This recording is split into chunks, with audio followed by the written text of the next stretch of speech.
வணக்கம் குருஜி. வணக்கம் சார். எப்படி இருக்கீங்க?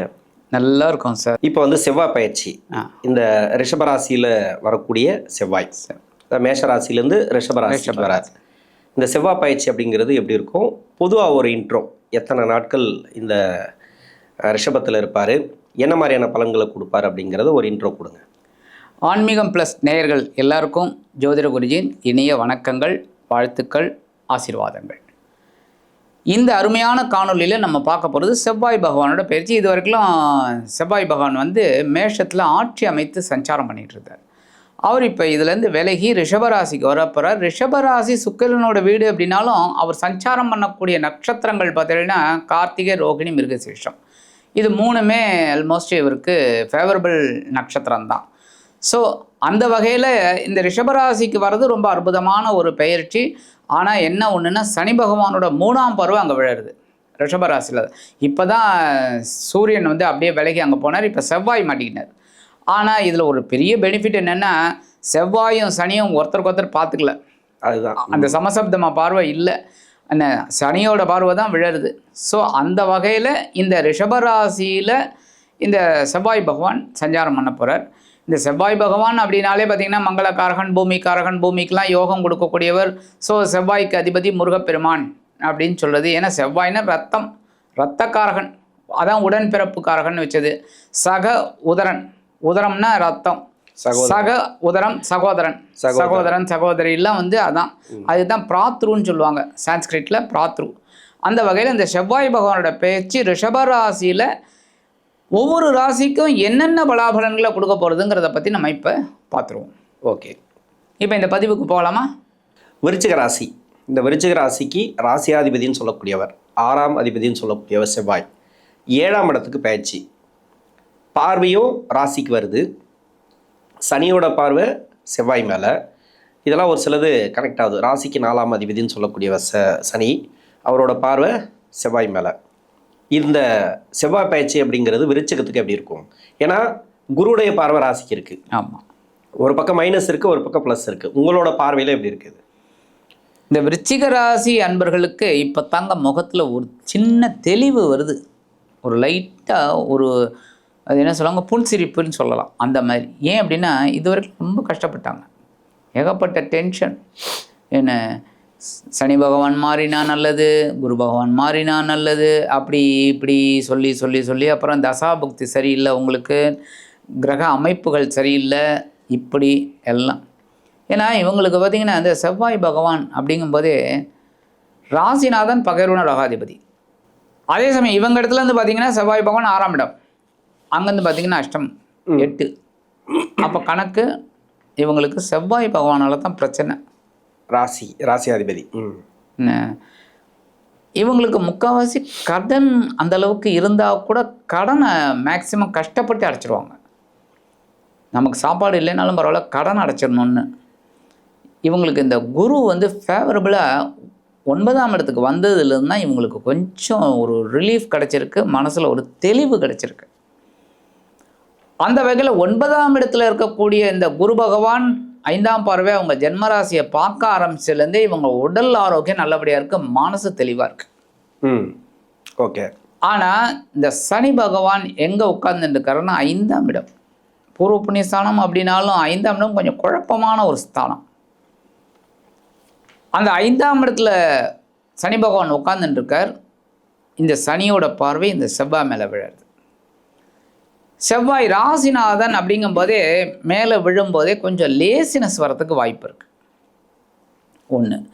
2வது கலத்திரஸ்தானம் அப்படின்னாலே வாழ்க்கை துணை, நண்பர்கள் எல்லாமே அதில் தான் அடக்கமாகுது. நண்பர்கள் விஷயத்தில் கொஞ்சம் கவனமாக இருக்கணும். அதே சமயம் முக்கியமாக உடல் ஆரோக்கியத்தில் கவனமாக இருக்கணும். ஏன்னா ஜென்மராசியை பார்க்குறார், அதே சமயம் குருவும் பார்க்குறதுனால நிவர்த்தி உண்டு. அப்படி தான் நம்ம எடுத்துக்கணும். நிவர்த்தியும் இருக்குது. எப்படின்னா சில பேர் பார்த்திங்கன்னா ஏதோ ஒரு வியாதி வரும், அதை ஒரு டாக்டர்கிட்ட காமிப்பாங்க. அவர் நிறைய மெடிசன்லாம் எழுதி கொடுப்பாங்க, சரியாகாது. சரி, ஒரு செகண்ட் ஒப்பீனியனாக வேறு யார்ட்டாவது போவோம் அப்படின்னு இந்த ரிப்போர்ட் எடுத்துகிட்டு இந்த டாக்டர்கிட்ட காமிக்க மாட்டாங்க. இவங்க அந்த ரிப்போர்ட்லாம் எடுத்துகிட்டு போய் காமிப்பாங்க. பார்த்துட்டு அவர் ஒரு மெடிசன் எழுதி கொடுப்பார். இவர் எழுதி கொடுத்ததெல்லாம் பார்த்திங்கனாக்கா 1000 2000. அவர் எழுதி கொடுத்துக்கிறது 30 ரூபா 40 ரூபா. சாப்பிடுவாங்க, சரியாயிடும்.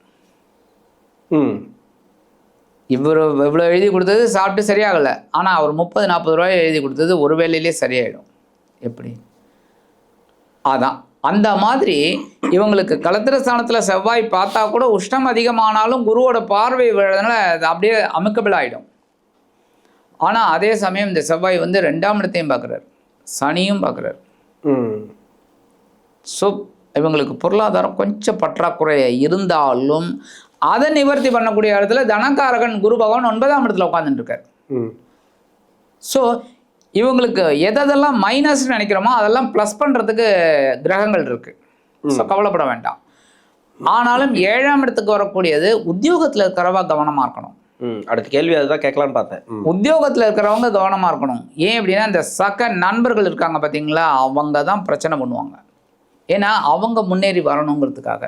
இப்போ அதெல்லாம் வந்து சகஜமாக போயிடுது. எப்படின்னா பக்கத்தில் வேலை செய்கிறவனே வேணுன்ட்டு போட்டு கொடுத்து இவன் பெரிய ஆள் ஆகணும்னு சொல்லி அமுக்கிறதுக்கு இந்த மாதிரிலாம் நடக்கிறதுக்கு வாய்ப்பு இருக்குங்கிறதுனால உத்தியோகத்தில் இருக்கிறவங்க கவனமாக இருக்கணும். ஏன்னா உஷ்ணம் அதிகமாகும். கவனமாக இருந்தால் ரொம்ப நல்லது. அடுத்தபடியாக தொழில். முக்கால்வாசி இந்த விருச்சிக ராசி நேயர்களுக்கு தொழிலே அமையலைங்க. ஏற்கனவே பரம்பரையாக தொழில் பண்ணிட்டு இருக்காங்க பாருங்க, அவங்க தான் சர்வை பண்ணிட்டு இருக்காங்க. பரவாயில்லைன்னு என்ன எனக்கு வேறு என்ன வழி இல்லை, நான் இதைத்தான் எங்கள் தாத்தா முப்பாட்டம் பண்ணது, எங்கள் பாட்டம் பண்ணது, எங்கள் அப்பா பண்ணது, இதைத்தான் நான் பண்ணிகிட்ருக்கேன் அப்படிங்கிறவங்கெல்லாம் சர்வை பண்ணிட்டு இருக்காங்க. புதுசாக ஆரம்பித்தவங்கெல்லாம் ரொம்ப பயந்து போயிட்டாங்க. ஆனால் இந்த குரு வந்ததுலேருந்து கொஞ்சம் பரவாயில்லை அப்படிங்கிற மாதிரி இருக்கிறவங்க தொழில் வியாபாரத்தில் பெரிய அளவில் இன்வெஸ்ட்மெண்ட் பண்ணாமல் ஓரளவுக்கு பொறுமையாக பண்ணினாங்கனால ரொம்ப வெற்றி. ஏன்னா 2ஆம் இடத்த குரு 2ஆம் இடத்த செவ்வாயும் சனியும் பார்க்குறாங்க. அதனால தான் பிரச்சனை. ஸோ பொருளாதாரத்தில் கொஞ்சம் பற்றாக்குறை வரும். அப்படிங்கிறத தொழில் வியாபாரத்தில் இருக்கிறவா கவனமாக இருந்தால் ரொம்ப நல்லது. ஓகே. இந்த துலா லக்னம், விருச்சிக லக்னம், இந்த 2 லக்னத்துக்கு 4ஆம் அதிபதியாக சனி வருவார். மீன லக்னத்துக்கு புதன், மிதுன லக்னத்துக்கு புதன் 4ஆம் அதிபதியாக வருவார். ஆமாம். இந்த 4 லக்னக்காரங்களுக்கும் இப்போ வேலை பிரச்சனை கன்ஃபார்மாக போயிட்டுருக்கு. இந்த வேலை பிரச்சனை நீங்கள் ஏற்கனவே சொல்லிட்டீங்க, வேலை மாற்றம் அப்படின்னு சொல்லிட்டீங்க. இது எடுக்கலாமா வேண்டாமா? திடீர்னு நிறைய இப்போது குழப்பமெல்லாம் போயிட்டுருக்கும். இருக்கலாமா போகலாமா அப்படின்ற மாதிரி ஒரு சூழ்நிலைலாம் இருக்குது இல்லையா? இது ஒரு தெளிவை கொடுக்குமா அந்த செவ்வாய் பயிற்சி? செவ்வாய் பயிற்சி குழப்பத்தை தான் கொடுக்கும் இந்த நேரத்தில். ஏன்னா பொருளாதாரம் பற்றாக்குறையாக வரும்போது இந்த வேலையை விட்டுட்டு வேறு வேலைக்கு போகலாமாங்கிற ஒரு எண்ணம் தான் வரும். குரு ஃபேவரபுளாக இருந்தால் கூட குரு வந்து உசுப்பேற்றி விடுவார். எதனாலன்னா ஒரு நல்ல வேலை கிடைக்கும். இப்போ இருக்கிற வேலையை விட ஒரு நல்ல உத்தியோகம் கிடைக்கும். ஆனால் உத்தியோகத்தில் ரொம்ப வருஷமாக இருந்தவங்க யோசிச்சு செய்யணும். இப்போ ஒன்றும் இல்லை, அரசாங்க உத்தியோகம் பார்த்தா கூட அவங்களுக்கு வந்து ஒரு 55 வயசு ஆகிடுது. இப்போ உத்தியோக மாறுதல் யோசிக்கக்கூடாது, உத்தியோகத்தை விடுறதையும் யோசிக்கக்கூடாது. பிஆர்எஸ் வாங்குறது அடுத்தது, குடும்ப சூழ்நிலை இதெல்லாம் வச்சு வாங்குறது அடுத்தது. பட் இன்னும் 3 வருஷம்தான் இருக்குது, 58 வயசில் முடிஞ்சிடும். அப்படிங்கும்போது அவங்க அந்த உத்தியோகத்தை கண்டினியூ பண்ணுறது நல்லது. ஆனால் நிறைய பேருக்கு உத்தியோக மாறுதல் கிடைக்கிறதுக்கு வாய்ப்பு இருக்குது. ஏன்னா 9ஆம் இடத்துல இருக்கிற குரு கண்டிப்பாக ஒரு வருமானத்தை நல்ல உயர்த்தி தான் கொடுப்பார். குரு தனக்காரகன் உச்சமடைகிறாருங்க. இவங்களுக்கு 2-5 கூடையவர். எப்படி சும்மா விட்டுருவார்? தனக்காரகன் 9ஆம் இடத்துல சும்மா விட்டுருவாரா? அதுவும் 5ஆம் வீட்டு அதிபதி வேற. ராசிக்கு ராசி பார்வை இருக்கு. சூப்பராக கொடுத்துருவார், நல்ல வேலை கொடுத்துருவார். ஸோ இடமாற்றம், வேலை மாற்றம் அற்புதமாக கிடைக்கும். ஓகே. இப்போ வந்து 6ஆம் அதிபதியை சனி பார்க்குறாரு இல்லையா? ஒரு கடன் பிரச்சனை ஏதாவது தீருமா? கொடுத்த கடன் வர்றது, வாகன கடனை கொடுக்கறது, ஏற்கனவே சொல்லிட்டீங்க. இது கொஞ்சம் விளக்கமாக தனிப்பட்ட முறையில் சொல்லுங்களேன். கண்டிப்பாக கடன் சுமை அவங்களுக்கு வந்து வருமானம் வர்றதுனால அடைக்கலாங்க. ஏன்னா இப்போ குரு தான் இவங்களுக்கு ரொம்ப ஒரு துருப்பு சீட்டுன்னு சொல்லுவாங்க பாருங்கள், அந்த மாதிரி. அது என்ன இதில் இங்கிலீஷில் ட்ரம்ப் கார்டு அப்படிம்பாங்க. அதுமாரி இப்போ குரு தான் ரொம்ப ஃபேவரபுளாக இருக்கார். ஸோ அவர் வந்து நல்ல வருமானத்தை கொடுக்கறதுனால 6ஆம் வீட்டு அதிபதி 7ஆம் இடத்துல இருந்தால் கூட ஒரு நல்ல ஒரு கடனை அடைக்கக்கூடிய ஒரு வாய்ப்பை கொடுப்பார்.